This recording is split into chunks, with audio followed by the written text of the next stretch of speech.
সম্প্রতি ভাঙড়ে খুন হয়েছেন তৃণমূল নেতা, তৃণমূল অঞ্চল সভাপতি রাজ্জাক খান। শওকত মোল্লা দাবি করেছিলেন যে তিনি দলের কেউ নয় এবং সেই সঙ্গে তিনি আঙুল তুলেছিলেন পীরজাদা নওশাদ সিদ্দিকীর দিকে যে আইএসএফ এই হত্যাকাণ্ডের সঙ্গে জড়িত। আমরা সরাসরি জেনে নেওয়ার চেষ্টা করব বসিরহাট উত্তরের অবজারভার এবং উত্তর 24 পরগনার যুগ্ম সম্পাদক মুসা কারিম ভাইয়ের সঙ্গে। বিস্তারিত তিনি কি বলছেন দেখুন। সেই তাহলে নটোরিয়াস ক্রিমিনাল জানতো যে খুন হবে, আমার আশপাশে থাকতে হবে, আর থাকতে থেকেই 10 মিনিটের মধ্যে আমার ওখানে উপস্থিত হতে হবে। উপস্থিত হয়েই আমি নওশাদ সিদ্দিকীর উপর দোষটা পাঠাতে হবে। অনেক প্রকাশ্যভাবে কোনো রকমভাবে ছাড়াই, পুলিশ তথ্য ছাড়াই, প্রমাণ ছাড়াই ওখানে প্রকাশ্যভাবে বললো, সেই রাত্রেবেলা 10 মিনিটের মধ্যে বললো যে নওশাদ সিদ্দিকীকে অ্যারেস্ট করা দরকার এবং আইএসএফ এর দুষ্কৃতীরা আস্তে আস্তে আরো প্রমাণ হবে যে এর পিছনে যে ওই ক্রিমিনালের যে মূল হোতা, ওই ক্রিমিনালের যে মূল হোতা এর পিছনে আছে, এর হাত আছে। আস্তে আস্তে আরো প্রমাণ হবে এবং অবিলম্বের জন্য আমার ভাইকে মার্ডার করেছে। তারপরে সেটাই প্রমাণ হলো। নটোরিয়াস ক্রিমিনালের আশপাশে যারা ছিল, একাধিক ভিডিও, একাধিক ছবিতে আমরা দেখেছি, যাকে মোফাজ্জল থেকে শুরু করে 24 পরগনা শান্তিতে রাজনীতি করতে পারবে একমাত্র ব্যক্তি। সে দক্ষিণ 24 পরগনা রাজনীতি সর্বশেষ ভাবে সন্ত্রাস চালা। কংগ্রেসে যত মার্ডার হয়েছে প্রত্যেকটা মার্ডারের মাস্টার প্ল্যান হলো, মাস্টার মাইন্ড হলো ওই নটোরিয়াস ক্রিমিনালের। প্রশাসনের কাছে অনুরোধ করবো অবিলম্বে নটোরিয়াস ক্রিমিনালকে যদি অ্যারেস্ট করা হয় যাবজ্জীবন জেল দেওয়া দরকার। ও যে অন্যায় করেছে যাবজ্জীবন কারণ।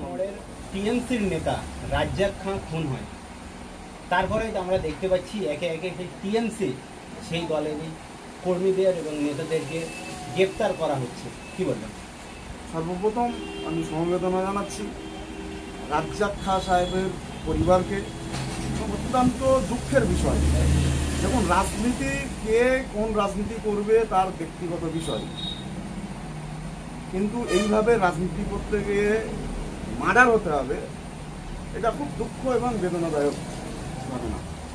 আমরা সর্বপ্রথম তার পরিবারকে সবর করার জন্য অনুরোধ করব এবং আমরা আশ্বস্ত জানাবো। এবং আমাদের বিধায়ক নওশাদ সিদ্দিকী সাহেব তিনিও বলেছেন যদি পরিবার চাই, পরিবারকে নিয়ে তিনি সিবিআই দপ্তরে যাবেন, দরকার হলে ধর্নায় বসবেন। এর পিছনে যে বা যারা জড়িত আছে তাদেরকে অবিলম্বে শনাক্ত করে কঠিন থেকে কঠিনতম শাস্তি দেওয়ার জন্য নওশাদ সিদ্দিকী ভাইজান আহ্বান জানিয়েছে, প্রশাসনকেও আহ্বান জানিয়েছে অবিলম্বে দুষ্কৃতীদের গ্রেপ্তার করা হোক। আর আমরা যে বিষয়টা যেদিনকে মার্ডার হয় আমরা দেখেছি, ওখানকার জীবনতলার যিনি বিধায়ক, এনআইএর রিপোর্ট অনুযায়ী তিনি হলো নটোরিয়াস ক্রিমিনাল। তিনি তেনাকে দায়িত্ব দিয়েছে তৃণমূল কংগ্রেসের পক্ষ থেকে ভাঙড়ের অবজারভার হিসেবে। পশ্চিমবাংলায় 294টা এমএলএ যে সিট, তার মধ্যে কোনো জায়গায় অবজারভার নেই, কিন্তু তৃণমূল কংগ্রেসের পক্ষ থেকে ভাঙড়ের অবজারভার দেওয়া হয়েছে। কেন ভাঙড়ে একমাত্র সংযুক্ত মোর্চার বিধায়ক জিতে আছে, এই ভাঙড়কে হারানোর জন্য একটা নটোরিয়াস ক্রিমিনালকে দায়িত্ব দেওয়া হয়েছে। সবচেয়ে বড় বিষয় হলো যখন আমরা ওই খুনের ঘটনা দেখেছি, খুন হবার 10 মিনিটের মধ্যে ওখানে ওই নটোরিয়াস ক্রিমিনাল উপস্থিত হয়। আমাদের প্রশ্ন হলো খুন হবে তাহলে কি 10 মিনিটের মধ্যে কিভাবে উপস্থিত হলো? তাহলে এই আশপাশেই ছিল। তাহলে ওই নটোরিয়াস ক্রিমিনাল জানতো যে খুন হবে, আমার আশপাশে থাকতে হবে, আর থাকতে থেকেই 10 মিনিটের মধ্যে আমার ওখানে উপস্থিত হতে হবে। উপস্থিত হয়েই আমি নওশাদ সিদ্দিকীর উপর দোষটা পাঠাতে হবে। অনেক প্রকাশ্যভাবে কোনো রকমভাবে ছাড়াই, পুলিশ তথ্য ছাড়াই, প্রমাণ ছাড়াই ওখানে প্রকাশ্যভাবে বললো, সেই রাত্রেবেলা 10 মিনিটের মধ্যে বললো যে নওশাদ সিদ্দিকীকে অ্যারেস্ট করা দরকার এবং আইএসএফ এর দুষ্কৃতীরা এই কেসটা ঘটিয়েছে। আমার বক্তব্য হলো আইএসএফ এর দুষ্কৃতীরা এই কেসটা ঘটিয়েছে 10 মিনিটের মধ্যে কিভাবে জানতে পারলো ক্রিমিনাল? আর তারপরে এখনো পর্যন্ত যে 4 জন অ্যারেস্ট হয়েছে, এই 4 জনই তৃণমূল কংগ্রেসের।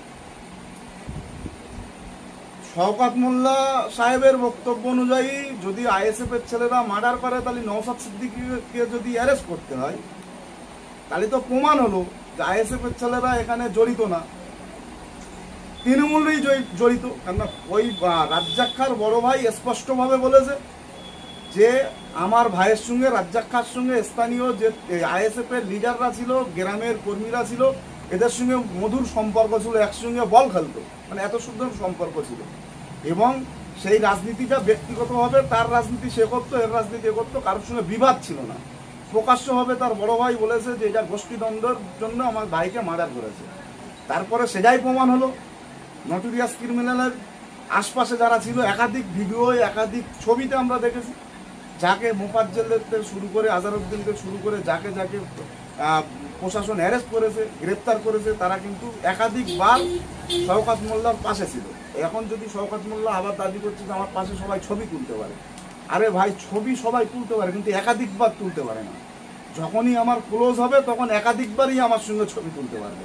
আর সবথেকে বড় ব্যাপার হলো ওই খুন হবার সাথে সাথে 10 মিনিট 15 মিনিটের মধ্যে যখন শওকত মোল্লা সাহেব ওখানে উপস্থিত হলো, তখন এই পিছনে ওই মোফাজ্জেল নাকি যে অ্যারেস্ট হয়েছে সে ওখানে উপস্থিত ছিল। কি ভয়ঙ্কর বিষয় আপনারা চিন্তা করে দেখুন। যে খুন করলো সে 10 মিনিটের মধ্যে হাত পা দিয়ে এসে আবার মায়া কান্না শুরু করলো, নওশাদ সিদ্দিকীর উপরে, আইএসএফ এর উপরে চাপানোর জন্য চেষ্টা করলো। আস্তে আস্তে আরো প্রমাণ হবে যে এর পিছনে যে ওই ক্রিমিনালের যে মূল হাত, মূল হোতা, ওই ক্রিমিনালের যে মূল হোতা এর পিছনে আছে, এর হাত আছে। আস্তে আস্তে আরো প্রমাণ হবে এবং অবিলম্বে আমরা প্রশাসনের কাছে অনুরোধ করব আপনার তদন্ত দ্রুত করুন এবং এর পিছনে কে আছে তাকে চিহ্নিত করে মানুষের সমাজের সামনে তুলে ধরুন। আর একটা জিনিস, পুরো সেই বাম আমল থেকে শুরু করে আজকে 2025 সাল পর্যন্ত দক্ষিণ 24 পরগনায় যত অশান্তির মূল হলো ওই শওকত মোল্লা।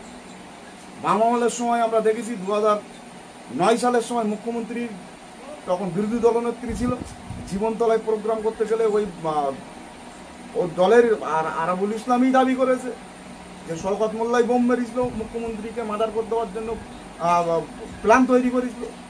সেখান থেকে শুরু করে তৃণমূল কংগ্রেসে পদার্পণ, তৃণমূল কংগ্রেসে এসে যত মার্ডার হয়েছে প্রত্যেকটা মার্ডারের মাস্টার প্ল্যান হলো, মাস্টার মাইন্ড হলো ওই নটোরিয়াস ক্রিমিনালের। প্রশাসনের কাছে অনুরোধ করবো অবিলম্বে নটোরিয়াস ক্রিমিনালকে যদি অ্যারেস্ট করা হয় যাবজ্জীবন জেল দেওয়া দরকার। ও যে অন্যায় করেছে যাবজ্জীবন কারাদণ্ড দেওয়া দরকার। তাহলে দক্ষিণ 24 পরগনা শান্তিতে রাজনীতি করতে পারবে।